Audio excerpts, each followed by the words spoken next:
गया था सर मेरा जो मैं लव करता हूँ, किसी से प्यार करता हूँ, तो हम सम में नहीं कर सकते क्या? जैसे बात दोस्तों, मैं राहुल खन्ना के इस वीडियो में आपका स्वागत है। दोस्तों हम जब बात करेंगे, मैं इस बार बात करने वाला हूँ रिश्ते नातों पे। रिश्ते नाते हमारे जीवन में क्या बदलाव लाते हैं, क्या परिवर्तन लाते हैं। पहले हम तो इस बात की जड़ तक पहुँचेंगे कि रिश्ते नाते क्यों बनाए गए। दोस्तों देखिए, अगर हम एक मान के चलते, इमेजिनेशन आप करिए कि यहाँ पे सब तो जन्म रहे हैं लेकिन किसी के साथ किसी का कोई रिश्ता नहीं है, क्या होता? संहार हो जाता। इंसान की इंसानियत अगर बचानी है तो हमारे पुरखों ने हमें रिश्ते नाते दिए अपने अलग अलग तरीके से। देखिए, इंडिया में जनजातियाँ ही 800 से ऊपर है, उसके बाद बाकी धर्म, बाकी संप्रदाय भी हैं, तो उन लोगों में अलग रिश्ते नाते हैं। किसी केस में मामा के लड़की के साथ शादी की जाती है, तो किसी केस में मामा की लड़की को बहन कहा जाता है। बहुत सारे ट्विस्ट है, वो अपने अपने तरीके से अपने अपने रूल लेकर चल रहे हैं।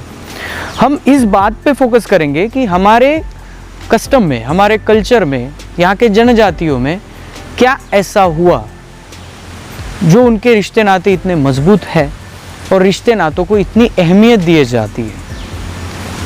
और मेरे ख्याल से जब लिंगों ने ये निर्माण किया, ये व्यवस्था निर्माण की, तब उन्होंने बहुत दूर की सोची। मेरे ख्याल से उन्होंने आज हम जिस दौर में खड़े हैं इस दौर की भी सोची है। उनका जो माइंड है वो बहुत डेवलप था और उन्होंने आगे चलकर ये सोचा कि अगर रिश्ते नाते ना है, अगर रिश्ते नाते हम मजबूत तरीके से नहीं बांध के रखेंगे तो आगे चलकर, आज देखिए, इंसान इंसान पे हावी हो रहा है। और यही बातें आगे चलकर होंगी, इसलिए गोंडियन कल्चर में या किसी भी ट्राइबल कल्चर में उनके रिश्ते नाते इतने घनिष्ठ होते हैं कि वो चाहे फिर भी उसे तोड़ नहीं सकते, उनको संगठित होना ही पड़ता है। देखिए, मैं घर में हूँ, मेरा एक भाई है, हम दोनों भाई एक घर में हैं। पहले से हमारे घर में पापा के यानी पिता के रिश्ते और माता के रिश्ते, दो परिवार एक हुए हैं। जब मैंने शादी की तब मेरी पत्नी का जो गोत्र है वो भी परिवार हम में सम्मिलित हुआ। मेरे भाई ने शादी की, मेरी जो भाभी है उसका जो परिवार है उसका भी परिवार हमारे यहाँ पे सम्मिलित हुआ, हम संगठित हुए। आगे चलकर हमारी जो वंशवेल विस्तार होगी, अनेक परिवार एक दूसरे से जुड़ेंगे और फिर ये लाइन जैसे जुड़ती चली जाएगी, आगे चलकर वो किसी ना किसी बहाने से वो पीछे किसी ना किसी यहाँ से कनेक्ट हो जाएगी और ये कनेक्ट होने के बाद हम संगठित हो जाएंगे। आज भी चलिए, आपके बुजुर्ग लोग अगर किसी गांव में जाते हैं, जब बातों बातों में उनको नज़र आता है कि आप हमारे ये लगते हैं, क्योंकि आपकी वो हमारी ये है। यह सिस्टम बहुत गहरा है क्योंकि अपने लोगों के साथ जोड़ के रखने वाला सिस्टम है। बहुत लोगों के कमेंट ये आते हैं कि सर जी ऐसा क्यों? गोंडियन सभ्यता में ये एक देव से 12 देव क्यों, एक सगा से 12 सगा ही क्यों? अभी तो 12 सगा मिल नहीं रहे हैं, 12 सगा है लेकिन वो सम्मिलित हो गए हैं, 7 सगाओं तक वो सम्मिलित हो गया है। तो ये निर्माण क्यों किया गया? इस सवाल का जवाब इस वीडियो में देने की कोशिश कर रहा हूँ। हालांकि इस पे रिसर्च करना मेरा एक पर्सनल हॉबी है। मैं चाहता हूँ कि मैं मेरे जीवन में इस विषय पर और गहन अध्ययन करूँ, तो मेरा अध्ययन चल रहा है। लिंगों ने जब अपने कोयावंशी समाज का परिभ्रमण किया तब पाहंदीपारी कुपार लिंगों को बहुत सारी बातें नजर आई। एक बात, लोगों में असमंजसता थी। कबीले तो थे, तब कबीले डिवाइड में रहते थे और एक दूसरे में संघर्ष बहुत होता था। जी हाँ दोस्तों, संघर्ष होता था विचारधारा के तहत, क्योंकि इन लोगों की विचारधारा एक नहीं थी। दूसरी बात, जब यहाँ पे रिश्ते नाते की बात आई, उन्हें किसी फील्ड में डालना है, तो कुपार लिंगों ने जब अध्ययन किया तब वो किसी एरिया में गए तो इसलिए नहीं गए कि बहुत सारे लोग कहते हैं कि वो गिदाल कोड़ा पे जाते थे, हम भी कहते हैं गिदाल कोड़ा पे जाते थे। जब वो जिस एरिया में जाते थे ना, तब वहाँ के वनस्पति खनिज संपत्ति का भरपूर अभ्यास करते थे। जैसे हमारी तरफ, चांदागढ़ की तरफ अगर कोई आएगा, जमीन का अभ्यास करेगा तो वहाँ पे उसको कोयला ज़्यादा मिलेगा, पत्थरी कोयला ज़्यादा मिलेगा। और अगर धातु की बात करेंगे तो एक अलग विशिष्ट प्रकार के धातु भी हमारे ज़मीन में मिलते हैं। पाताल कोट है, अलग अलग एरिया में जाइए, अलग अलग प्रकार के उनके ज़मीन में धातु होते हैं। धातुओं का प्रमाण ज़मीन में होता है, वो प्रमाण मूलों के जरिए पेड़ों में भी नज़र आता है और उस पेड़ों पे चरने वाले पालिव जो जानवर है, पालतू जानवर है, उनमें भी उस खनिज का ज़्यादा प्रमाण नज़र आता है। इंसान भी उसी पे जीता है, निर्भर होता है, तो इंसान के ब्लड में भी वो खनिज पदार्थ ज़्यादा नज़र आता है। यही रिसर्च है कुपरलिंगो का।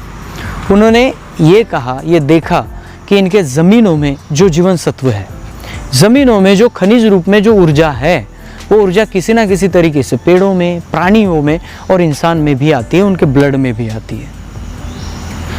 उन्होंने देखा कि इन अगर धातुओं का सही धातुओं को अच्छी तरह से मिलाया जाएगा तो अच्छा रिजल्ट आएगा, और गलत तरीके से मिलाया जाएगा तो गलत रिजल्ट आएगा।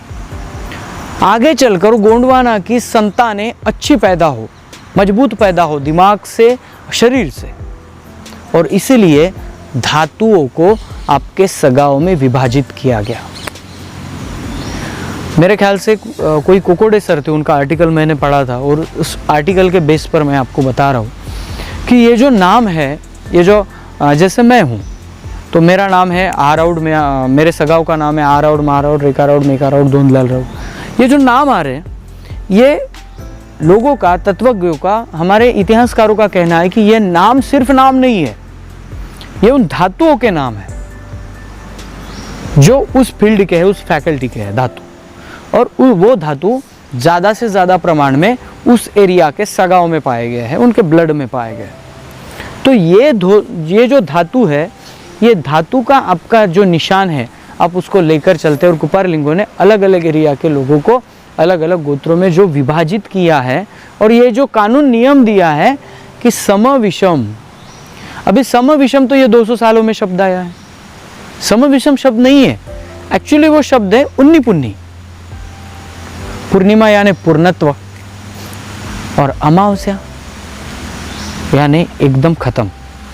एक दूसरे के विपरीत है ये दोनों, एक दूसरे के अगर विपरीत है तो इसको उन्नी पुन्नी कहेंगे। हम सम विषम जो कहते हैं शब्द लाएंगे हम, सम विषम। मैं 5 का हूँ तो मैं 7 मेरा भाई लगेगा, लेकिन मैं 6 से और 4 से शादी कर सकता हूँ, मेरी पत्नी भी 4 सगाओं की है। ये जो सम विषम गोत्रों का मिलाप लिंगों ने लगाया, इसके पीछे यही रीज़न है कि आपके ब्लड में जो खनिज पदार्थ है, अगर आप 4 और 5 का व्यवस्थित करते हैं या 5 और 6 का करते हैं, तो इससे आपकी जो संतान है वो सुदृढ़ पैदा होगी। ये लिंगों का रिसर्च है, और इसलिए लोग कहते हैं सर सम शादी क्यों नहीं कर सकते, विषम विषम क्यों नहीं कर सकते। इसके पीछे ये रीज़न है कि आपके ब्लड के, आपके खनिजों को देखा गया, उसको समझा गया, परखा गया। हालांकि ये जो खनिज है जिनके नाम कोकोडे सर ने बताए थे, गोंडवाना दर्शन में मेरे ख्याल से 2005 या 6 के पत्रिका में भी उन्होंने आर्टिकल लिखा था इस धातुओं के ऊपर। मुझे वो ढूंढना है और मैं ढूंढ रहा हूँ, अगर वो आर्टिकल मिल जाता है तो बहुत ही अच्छी बात है। तो ये जो रिसर्च है कि धातुओं के नाम है, ये धातु आपके बॉडी में होते हैं, आपके ब्लड में होते हैं, और वो रिएक्शन, जो एक्शन रिएक्शन होता है आगे संबंध चलकर, तो जो संतान है वो सुदृढ़ पैदा होगी। लोग कहते हैं हम ये क्यों ना माने, मानना पड़ेगा भाई, क्योंकि ये आपका कस्टम है और ये विज्ञान है, इसमें भरा पड़ा है। सम विषम गोत्रों की जो रचना है, इसके बाद आप देखिए क्या इंटरेस्टिंग होता है। हमारे इसमें फीलिंग्स आती है, इस रिश्तों में सिर्फ रिश्ते नहीं होती, फीलिंग्स होती है। अपनी माँ की तरफ अपनी फीलिंग अलग होती है। हम लोगों के साथ कितना भी व्यवहार पॉश रखें, लेकिन अपने माँ के आंचल में जब चले जाते हैं ना, तब हमारा स्वभाव एक अलग तरीके से होता है, पिता के साथ अलग होता है। भाई मिले तो एक आधार महसूस होता है कि मेरा भाई खड़ा है। मामा का लड़का है तो उसे हम संगी कहते हैं, संगो, मित्र। तो उसके साथ हमारी फीलिंग दोस्त जैसे आती है, हम कुछ भी उसके साथ शेयर करते हैं, हम उसकी मजाक उड़ाते हैं, वो भी हमारी मजाक उड़ाता है। बहन जो होती है, बहन के साथ एक सॉफ्ट कॉर्नर होता है, उसके लिए हम कुछ भी करने के लिए तैयार होते हैं। हर जो रिश्ते नाते आपके हैं, आपके जो दादा दादी हैं, उनके लिए एक रिस्पेक्ट होती है। इन लोगों ने वंश चलाया इसलिए हम खड़े हैं ना। तो ये जो नातों की रिस्पेक्ट है, अलग अलग प्रकार से है, समझना है इसे, बहुत ही गहराई है इसमें। लोग कहते हैं तुम्हारे गोंड लोगों में ऐसा क्यों, 785 को 750 का मैंने बहुत सारे वीडियो में आपको बताया है, 12 ही गोत्र क्यों। ये तो सभी बातें आपको गोंडी पुनेम दर्शन इस किताब में मिल जाएंगी, जिसके लेखक है आचार्य तिरुमाल मोतीराम कंगाली साहब। मैं हमेशा वीडियो के नीचे सलामे साहब का नंबर देता हूँ, इसी वीडियो के नीचे भी दे रहा हूँ सलामे साहब का नंबर। आप उनसे कुरियर करवा के वो किताब एक बार पढ़ लीजिए, उसके बाद बोलिए क्या बोलना है। क्योंकि ये गोत्र व्यवस्था ट्राइबल को छोड़कर अभी बाकी लोगों में बहुत कम है। अभी वो आर्टिफिशियल बना रहे बाकी सब लोग, लेकिन हम जो है, हमारी व्यवस्था जो है सो है, हम उसे चला रहे हैं और उसमें खोट नहीं है। वो दुनिया की सबसे श्रेष्ठ संस्कृति है, सबसे महत्तम संस्कृति है, और इस सभ्यता में बनाया हुआ ये जो सिस्टम है, गोत्र सिस्टम, ये भी सबसे श्रेष्ठ है। सिर्फ हमें समझना है।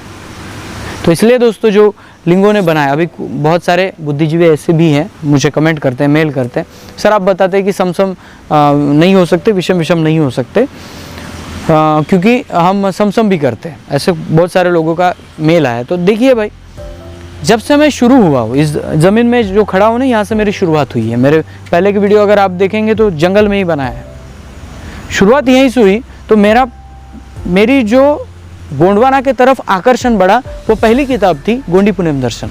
और आज भी मैं कंगाली साहब का लिटरेचर ज़्यादा पढ़ता हूँ, कंगाली साहब के जो विचार है उनसे मैं रिलेट कर पाता हूँ। तो कंगाली साहब ने जितना रिसर्च किया उसके अनुसार उनको जो पाटाए मिले, कंगाली साहब खुद गोंडी भाषिक थे, तो उन्होंने जितना रिसर्च किया उनके अनुसार, और हमारे भी एरिया में वही है, 5-6 की होती है, 7-6 की होती है, 4 और 5 की होती है। तो ये सम विषम हमारे एरिया में है। तो मैं बताता हूँ, आपके एरिया में गलत होगा, हो सकता है आपके एरिया में गलत होगा, क्योंकि इस सिस्टम को पूरा गोंडवाना मानता है। मुझे लगता है कि वो ईमेल करने वाले लोग मेरे ख्याल से पूर्ण तरह से वो आरएसएस के लोग हैं। ये लोग आपको बर्बाद करना चाहते हैं, ये लोग आपका कल्चर ख़त्म करके एक नया कल्चर आप पे थोपना चाहते हैं। आपके 200 साल पुराने पाटाओं में कभी राम लक्ष्मण का जिक्र आया, कभी सीता माँ का जिक्र आया? नहीं आया। आपके इसमें बिमाल, पेन, कली, कंकाली, रायतड़, जंगो यही बताए जाएंगे, पेन बताए जाएंगे। तो फिर इनका जिक्र नहीं आया, तो ये हम पे क्यों थोपना चाहते हैं? अभी टीवी देख देख के लोगों ने देखा कि रामायण में ऐसी कथा है, महाभारत में ऐसी कथा है। टीवी का सीजन आके कितने साल हुए? इसके पहले से हमारे जो पाटे हैं, उस पाटों में इनके ग्रंथों का कोई उल्लेख नहीं है, इसलिए हम उनके धर्मों से संबंधित नहीं है। यही बात है। इस इंडिजिनस पीपल डे दोस्तों, मैं आपको बताना चाहूँगा, और 1 मिनट ले रहा हूँ आपका। मेरी शुरुआत मेरे गांव से हुई है। जब मैंने गांव में कदम रखा, मैं ज़ीरो था, किताबें पढ़ के देखा। गांव के लोगों ने शुरुआती में थोड़ी सी दिक्कत हुई, एक्सेप्ट करना बहुत बड़ी चीज़ होती है, लेकिन आज मेरे गांव के लोग, और मैं धन्यवाद देना चाहूँगा मेरे गांव के जो पुराने लोग हैं, उन्होंने सल्ला शक्ति की ऑलरेडी स्थापना की थी। ऐसा नहीं है कि मैंने स्थापना की है, वो पहले से सल्ला शक्ति है, सिर्फ हम उसको अच्छी तरह से प्रेजेंट करना चाहते हैं लोगों के सामने, तो हम इस प्रोग्राम को बढ़ा रहे हैं। जो पुरानी कार्यकारिणी थी, उन्होंने इसको खड़ा करके रखा समाज में, और हम जैसे युवक आगे आए, बस इतना ही। तो उन लोगों को मैं धन्यवाद देना चाहूँगा। और गांव में जब ये इंडिजिनस पीपल डे मनाने मैं खुद गांव में आया, तब एक अलग ही मंजर था, सब लोग सपोर्ट कर रहे थे, सब लोग अच्छा कर रहे थे।